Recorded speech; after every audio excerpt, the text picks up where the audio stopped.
You are listening to PastThink.com audiobook. Please like and subscribe, thank you. Chapter 56. Su Ning drills the brigands, Song Jiang gains a victory. One day after choosing his men for the use of the hooked spears, Su Ning entered the hall, and took a hooked spear himself, and showed the assembled leaders some of his tricks. They applauded his skill. He then said to his men, "On horseback there are 9 ways of handling the hooked spear, but on foot there are changes in every 12 paces." He then went through all these movements and explained them.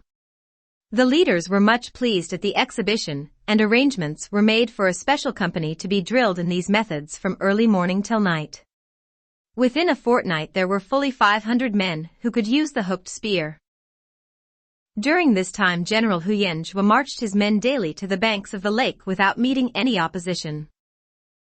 The bandits were in hiding watching these movements without showing themselves. Song Jiang said, "Friends, I have a plan, but do not know whether you will approve of it. I propose that tomorrow we should attack on foot, not a single man should be mounted on horseback. The men will be divided into 10 companies, and when the enemy advances our men must retreat into the reeds and brambles. Then as the enemy is close our men must use their halberds and hooked spears, and drag them off their horses, and make them prisoners. We must select an open plain with many narrow paths leading off on all sides into grass. What do you think of my plan?" "It is a good idea," said Wu Yong. Su Ning also agreed with this. That day Song Jiang divided his men into 10 companies, and they all left the mountain and crossed the lake. By 3 a.m. the following morning they had all found their hiding places. The cannons had also been transported and stationed on high ground. The next day about 10 a.m. Song Jiang gave the signal, and all the men showed themselves with flags, and much beating of drums and gongs. General Huyenjue was duly informed of this display, and sent Colonel Han Tao forward to attack. The horses were covered with armor. General Huyenjue mounted his horse, and held an iron bludgeon in each hand. He ordered a general advance as he wished to annihilate the bandits. Colonel Han Tao came to have a final talk before the attack. He said, "On the south side there are many bandits on foot." "Never mind how many there are," replied General Huyen, "attack them at once with the cavalry." Colonel Han Tao led 500 cavalry to the attack, but before he had gone far he saw 2 large bodies of men on foot towards the southeast and west. He therefore halted, and dividing his cavalry into 3, gave each body its objective. He himself, however, returned to General Huyenjue, and reported the position. The general said, "These bandits have not faced us for a long time, and they may employ some stratagem." While he was saying this the bandits' artillery began to boom. "Those guns must be the work of Ling Zhen, who has surrendered to the bandits." Looking round they now saw many bandits towards the north. He continued, "This must be a trick of the bandits. I will divide our troops with you. I will take half to the north while you take the rest towards the south." Again looking round he saw many brigands on the west side, and was surprised. There were booms on the north side, which sent shots quite near where they were then standing. The shells exploded with great noise and about 9 shots were thrown in all directions. Orders were given for a divided attack in all 4 directions, but as the troops advanced the bandits retreated on all sides. General Huyenjue was annoyed at this, and galloped off towards the north side. He urged his cavalry to pursue the retreating bandits. When they reached a place full of reeds and bushes the cavalry became split up to follow the small paths. When they had gone some distance like this the troops heard a whistle blown in their rear, and immediately men sprang from hiding places, armed with hooked spears. The troops on the 2 wings were surrounded, and dragged off their horses in less than no time. General Huyenjue seeing the position extracted himself, and galloped off towards the south side of the plain. Upon reaching there he found that Colonel Han Tao had met with the same fate. The 2 saw brigands on all the roads, but seeing a weak spot towards the northwest they galloped off in that direction followed by a few of their cavalry. However they had only gone about 2 li when they found further progress blocked by a body of bandits in charge of 2 leaders who shouted out, "Defeated generals cannot pass." General Huyenjue was angry, and dashed forward to attack the two leaders. After about 5 bouts one leader retreated, but General Huyenge, suspecting a trick, did not pursue him. Instead he galloped off towards the north. Soon, however, he met another body of bandits with 2 leaders, and again he galloped to engage in combat. After about 5 bouts both leaders retreated. Huyenge pursued them, and he had only gone about a quarter of a li when he was attacked on both sides by about 24 men with hooked spears. General Huyenge had no mind to fight with them, so he turned his horse and galloped off.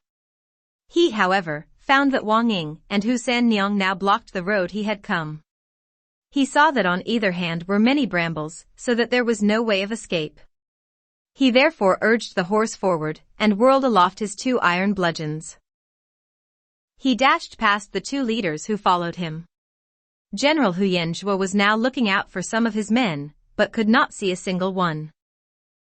Just then Song Jiang gave the signal for a general return to Liangshan Marsh. About 1,500 horses had been wounded, and these were killed and flesh used as food. An equal number of horses were captured and were added to the bandit stock. About 5,000 soldiers were taken prisoners. The camps of General Huyenge were all destroyed, and the new buildings were erected as inns at the foot of the mountain. When Song Jiang saw the prisoners, he at once released Colonel Han Tao and many officers, and he got Peng Qi and Ling Zhen to persuade them to join the bandits.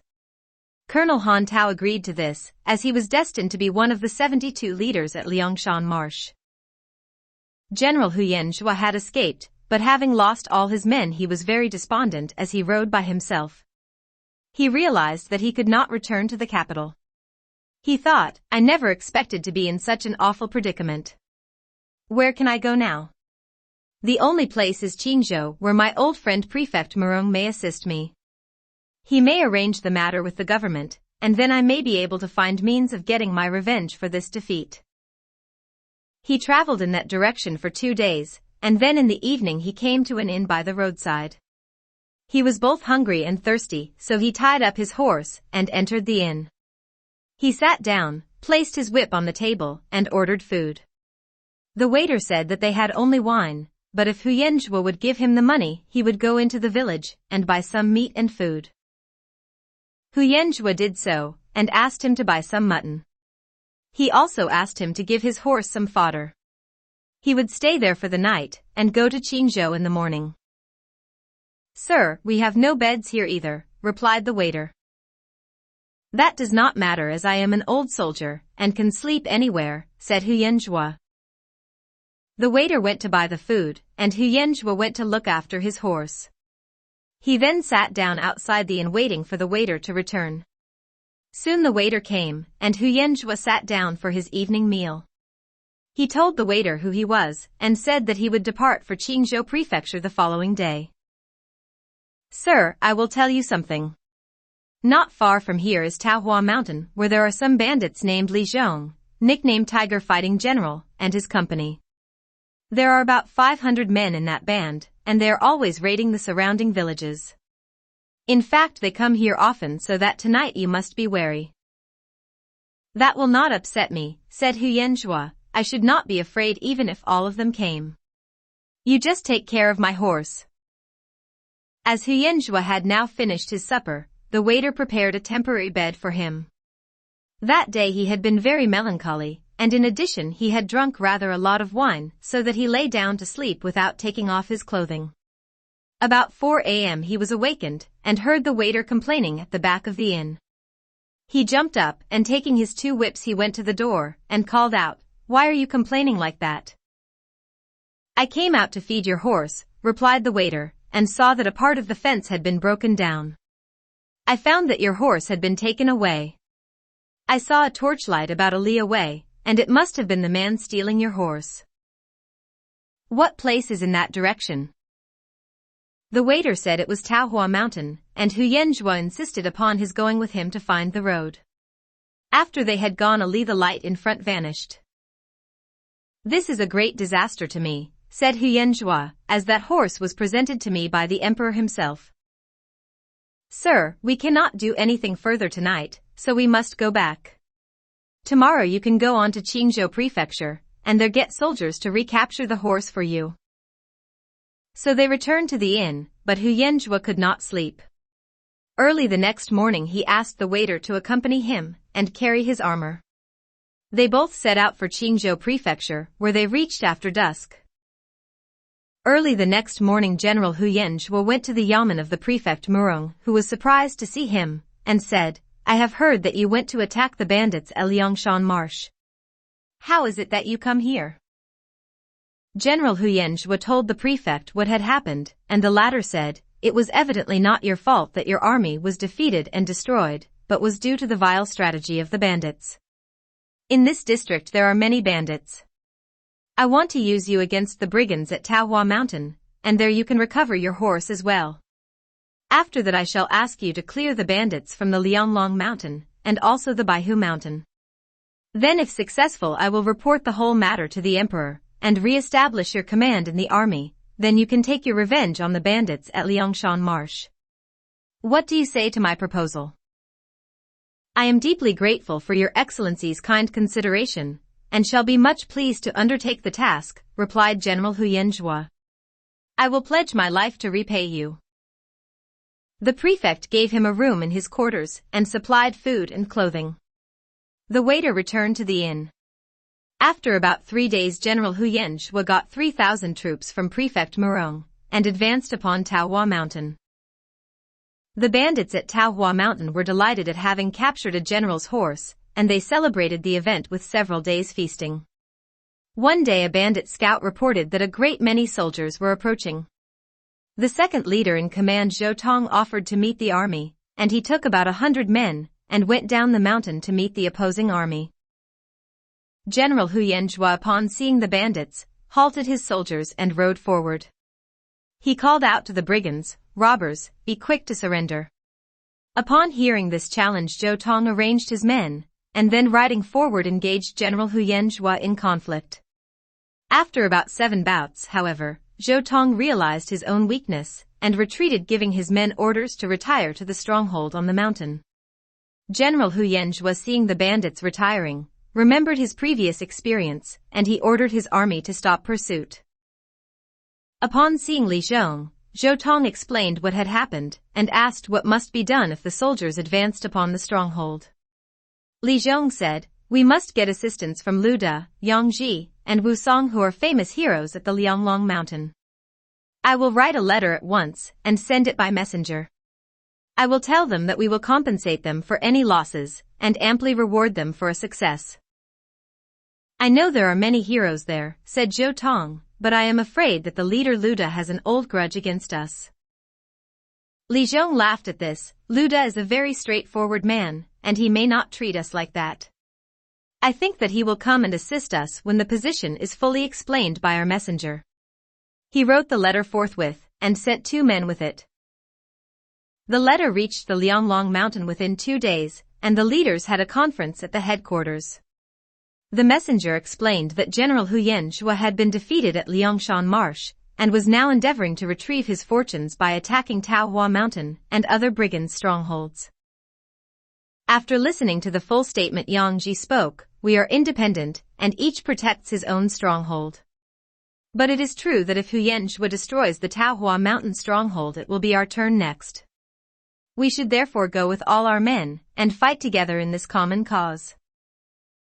This was agreed to, and that day 500 bandits set out for Taohua Mountain. When Li Zhong at Taohua Mountain heard of the arrival of the reinforcements, he marched to meet them with 300 men. General Huyenjua, being informed of this movement, assembled his men on the main road. When the 2 forces met, he rode forward to challenge Li Zhong to single combat. Li Zhong was a descendant from military ancestors, and he rode forward to keep up his reputation. After about 10 bouts, however, he knew that General Huyenjua was more than his equal, and therefore retired. Huyenjua, however, pursued him up the mountain as he was confident of victory. Zhou Tong, however, seeing this, gave orders to his men to throw stones at General Huyenjua, and this hail of stones forced General Huyen to retire also. As he rode back, however, he was surprised to hear loud shouts from the rear of his own army. He then saw there was a large cloud of dust under which a troop of bandits were advancing. He rode forward and saw that in front of the bandits rode a big fat monk. It was Lu Da, who shouted out, "Where is that prick that was defeated by the heroes at Liangshan Marsh? How dare you come here to disturb us?" "I will first kill you, bald-headed donkey," replied General Huyen Zhua. "That will appease my anger." Lu Da advanced flourishing his iron monk's staff, and was met by the general. They fought for about 50 bouts without either gaining an advantage, and at last General Huyen recognized that he had a skillful opponent. Gongs were sounded on both sides as a signal for an interval of rest for both combatants. After a brief rest, General Huyen Zhua dashed forward again, shouting, "Come on, you priestly thief." Lu Da was on the point of returning to fight when Yang Ji called out, "Brother, take a rest and I will engage this man." He then urged his horse forward and met General Huyen Zhua. They fought for about 50 bouts without either gaining any advantage, and then General Huyen thought, "This is the second man I cannot beat. But where do they come from? They do not look like brigands." Yang Ji, seeing the skill of his opponent, turned his horse to retire. General Huyen did not pursue him, and also retired. Lu Da spoke to Yang Ji, "We have just come and cannot encamp so close to this opposing army. Let us withdraw about 7 li, and come again tomorrow." This was agreed to, and the bandits retired. General Huyen Zhua in his tent felt disappointed, as he had expected to deal with these bandits just as one breaks a piece of bamboo, but he had actually met his equals. He must be ill-fated to get such results. But what could he do just then? However, a messenger came from Prefect Murong ordering him to bring the troops back to guard the town. The brigands from Baihu Mountain had arrived and were threatening the town. General Huyen gave orders immediately for a general retreat, and that night all the troops arrived near Qingzhou Prefecture. The next day, when Lu Da, Yang Ji, and Wu Song led their bandits to the foot of Taohua Mountain, they were very surprised to find that the troops had all gone. It was not long, however, before Li Zhong and Zhou Tong arrived and invited the 3 leaders to go to their stronghold on Taohua Mountain. There a feast was prepared and matters discussed. When General Huyen Zhua reached Qingzhou Prefecture, he saw a large body of men was approaching outside the town. They were the brigands from the Baihu Mountain under the leadership Kong Ming and Kong Liang. These 2 leaders had had a dispute with a wealthy man whom they had killed, and had then escaped to Baihu Mountain, where they assembled about 500 bandits. Because of this murder, the prefect Murong had arrested Kong Bin, the uncle of Kong Ming, and had put him in prison. Kong Ming therefore took the brigands against Qingzhou Prefecture to try to release his uncle from prison. When General Huyen Zhua arrived with his army, he at once led them against the bandits. Prefect Murong, having been informed of the arrival of the troops, had taken up his position in a tower gate to watch the battle. General Huyen Zhua rode out in front of the army, and his challenge was accepted by Kong Ming. The general soon found that his opponent was not very skillful, and soon succeeded in unhorsing him and taking him prisoner. Upon seeing this, Kong Liang gave orders for all the bandits to retreat. Prefect Murong sent orders for the troops to pursue the brigands, and this was done, capturing about 100 of them. The other brigands were scattered in all directions, and at last Kong Liang found himself alone, and slept that night in an old temple he came across. Prefect Murong was much pleased that Kong Ming had been captured, and sent him to prison to join his uncle. The prefect rewarded the troops, and then sat down with General Huyen Zhua to hear the news of the Taohua Mountain expedition. General Huyen Zhua said, "The bandits at Taohua Mountain were cornered like a tortoise in a jar, but a strange thing happened. Another body of brigands arrived to attack us. They were led by a big fat monk, and a sallow-complexioned man, with both of whom I fought, but without success. Their military skill was quite unusual, and they were quite capable of defending themselves." "I know that monk," said Prefect Murong. "He is Lu Da, who was previously a major in the army, but afterwards became a monk and then a bandit. The other leader is Yang Ji, who was also previously an officer in the army. There is also another leader, Wu Song, an ex-army man also, who is famous for having killed a tiger on Jinyang Ridge. They are now at the Lianglong Mountain, and although we have tried to dislodge them, our troops have failed, and have always been defeated. I also have heard of those men, said General Huyenjua, and certainly they are equal to their reputation. But I am here now, and will see to it that those men are captured. The next morning when Kong Liang was riding in a forest, he met a body of bandits in charge of Wusong. He dismounted, saluted, and inquired after his health. The two exchanged compliments and related what had happened on both sides. At last Wusong suggested that Kong Liang and his men should join with the bandits of Taohua Mountain in an attack on the government troops. Kong Liang agreed to this and was taken and introduced to Luda and Yang Ji. When discussing the proposed attack on Qingzhou Prefecture by the combined bandits from the three mountains, Yang Ji said, "The town is strongly fortified and has a general like Huyenjua in charge of the defense, so it will not be easy for us to take. But I have a plan that I think will succeed." He then explained how to take the town, and they were highly pleased with his proposal. Tiles are broken, town in flames. Pity the people of Qingzhou. Smashing fists and crushing blows. Admire the bandits and heroes.